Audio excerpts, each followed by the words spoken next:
Se não violar a propriedade de ninguém, não há problema nenhum em enriquecer.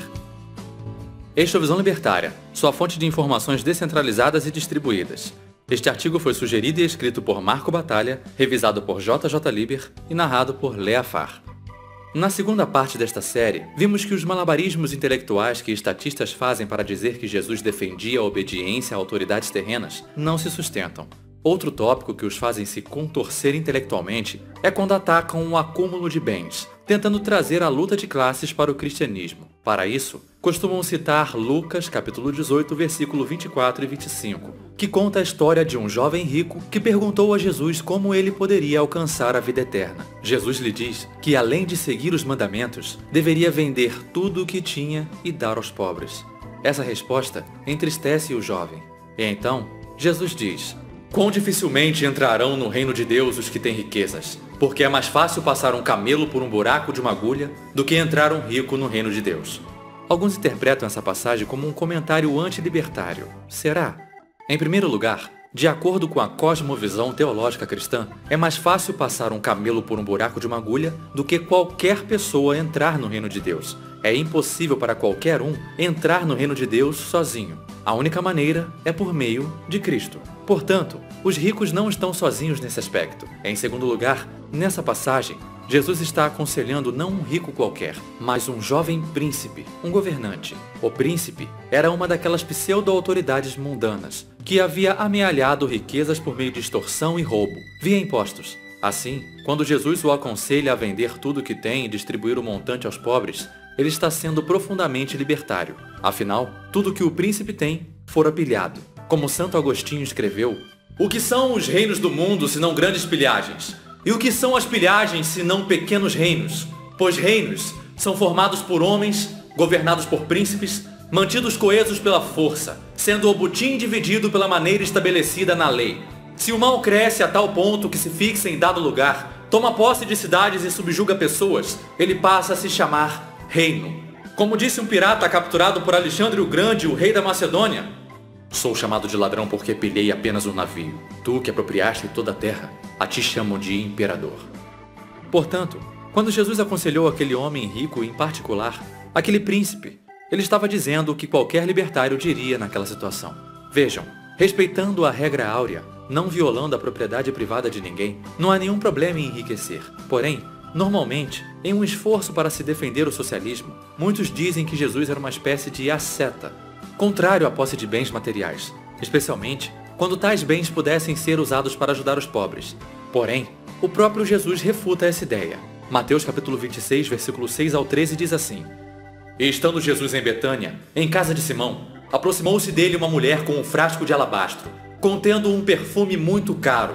Ela o derramou sobre a cabeça de Jesus quando ele estava sentado à mesa. Os seus discípulos, vendo isso, indignaram-se e perguntaram: por que este desperdício? Este perfume poderia ser vendido por um alto preço e o dinheiro dado aos pobres. Percebendo isso, Jesus lhe disse: por que estão perturbando esta mulher? Ela praticou uma boa ação para comigo. Porque sempre tereis convosco os pobres, mas a mim não mais haveis de ter sempre. Quando derramou este perfume sobre o meu corpo, ela o fez a fim de preparar para o sepultamento.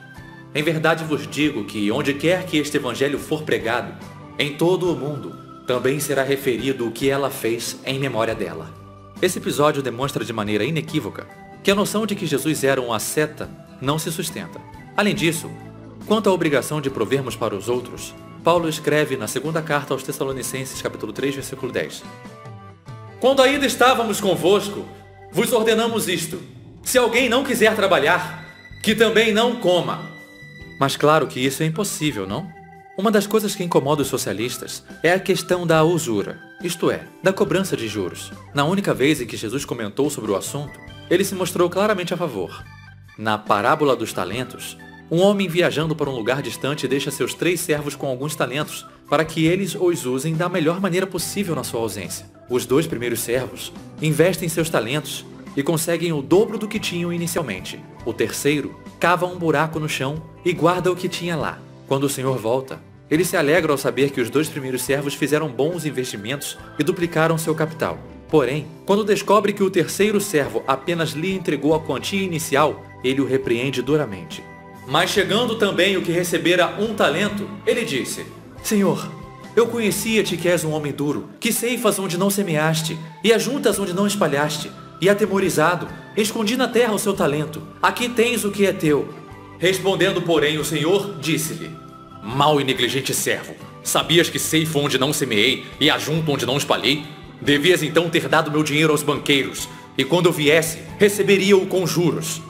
Alguém poderia apontar que em Lucas capítulo 6, versículo 34 e 35, Jesus nos disse para emprestar sem esperar nada de volta. Contudo, ele falou isso em um contexto mais amplo, relacionado com o perdão aos erros cometidos contra nós, inclusive dívidas não pagas.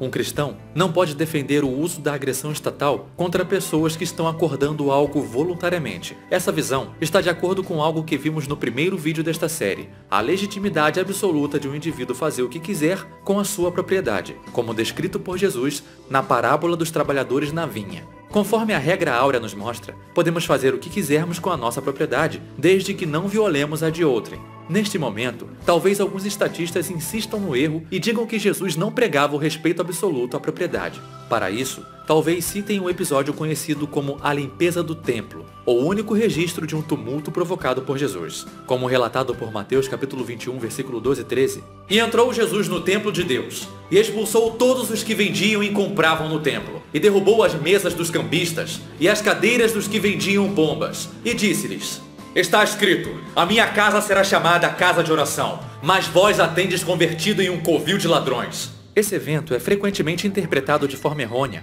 como sendo uma espécie de revolta de Jesus em relação ao comércio dentro do templo.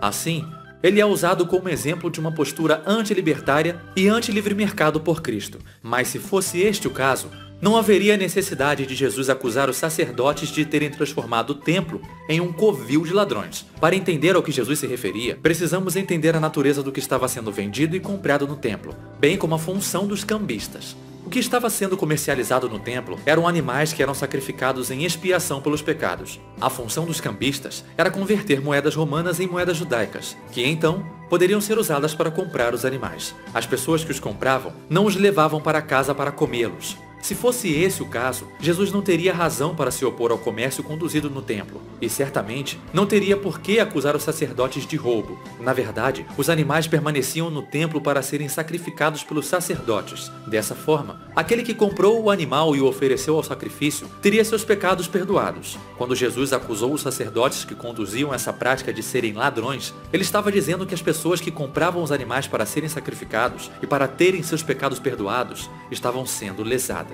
Logo, os sacrifícios animais não estavam fazendo nada por seus pecados. Em outras palavras, os sacerdotes estavam enganando o povo, vendendo algo que não alcançava o resultado alegado. Portanto, os sacerdotes estavam cometendo fraude, uma violação de propriedade privada. Agora, percebam o que estava em jogo ali. Jesus veio para salvar as almas. E ali, havia pessoas sendo enganadas e levadas a acreditar que os sacrifícios estavam salvando suas almas. Como dito em Hebreus capítulo 10, versículo 4, porque é impossível que o sangue dos touros e dos bodes tire os pecados. Sendo o Messias, Jesus estava em uma posição única de determinar acuradamente se esses sacrifícios animais estavam cumprindo ou não o que lhes era alegado. E Jesus mostrou que os sacerdotes estavam enganando o povo. Assim, ele usou a força necessária para parar a agressão, a posição que, bem depois, a teoria libertária defenderia.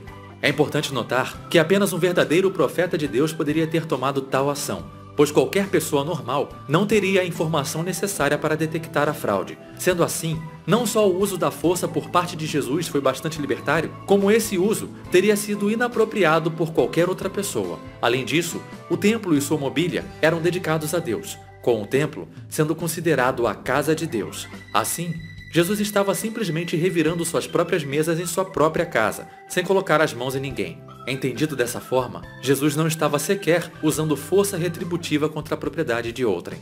No tempo de Jesus, assim como nos dias de hoje, legisladores, juízes, promotores e advogados tinham todos um sistema desenhado para eles. Eles não só escreviam as leis, como ficavam ricos acusando e defendendo os cidadãos dessas mesmas leis. Tal como hoje, o sistema judiciário estatal e monopolista era o que garantia poder aos políticos. Assim, naquela época, Tal como nesta, havia um incentivo perverso para que a legislação fosse a mais arcana, ininteligível, contraditória e numerosa possível, fazendo com que os serviços dos participantes desse sistema fossem cada vez mais demandados. Sistemas judiciários estatais estão assentados naquele princípio satânico e não na lei natural, na regra áurea, na ética da propriedade privada. Jesus alertou os participantes desse sistema que arriscavam suas almas. Mas ai de vós, mestres da lei e fariseus, hipócritas, pois que vejais aos homens o reino dos céus, e nem vós entrais, e nem deixais entrar aos que gostariam de fazê-lo. Quanto a vós, peritos na lei, ai de vós também, porque sobrecarregais os homens com fardos que dificilmente podem carregar, e vós mesmos que não levantais nem um dedo para ajudá-los, ai de vós, mestre da lei, porque vos apoderastes da chave do conhecimento, vós mesmos não entrastes, e impedistes os que estavam prestes a entrar.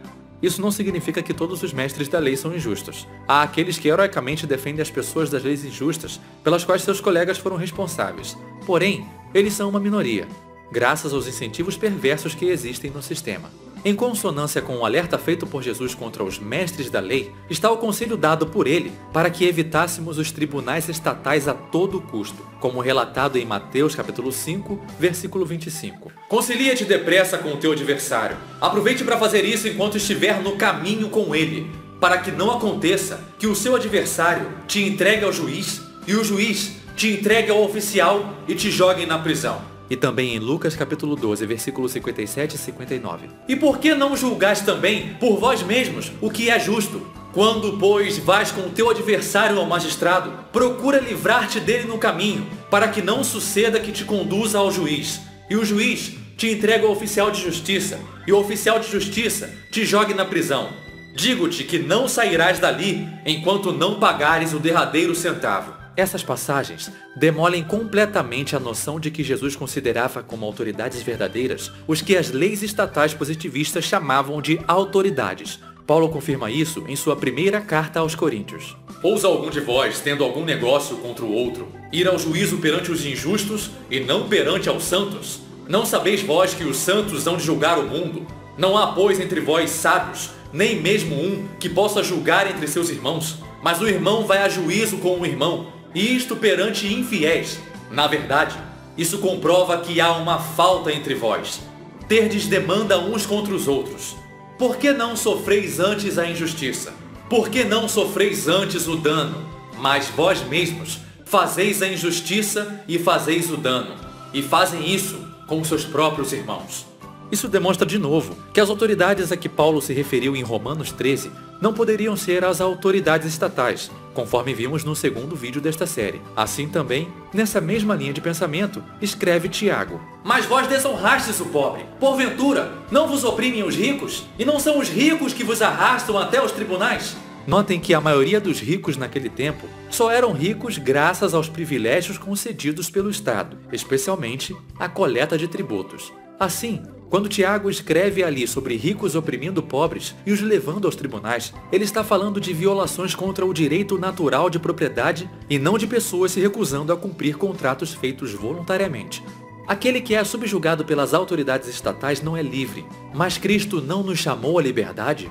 Essa discussão fica para o último vídeo desta série.